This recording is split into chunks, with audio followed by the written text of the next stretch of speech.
Alright guys, this is what I'm throwing on my grill.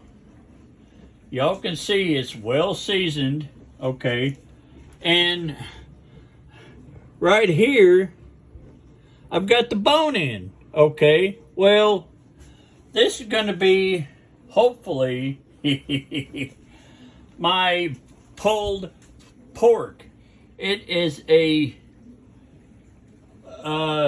shoulder pork, a pork shoulder butt. So hopefully this goes on without a hitch.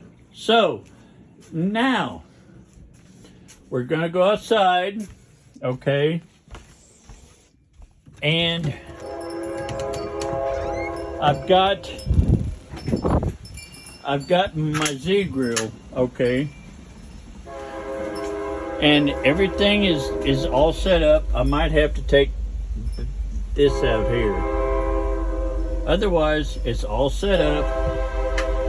So you give me a few minutes and I am going to plug it in and add some more pellets. I'll probably add some more hickory to it just because I love hickory. So yeah, there you go. I plan on doing that. Pulling out the top rack so it'll go here.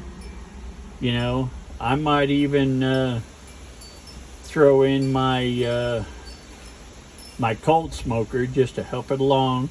So y'all give me a few minutes and I will be right back.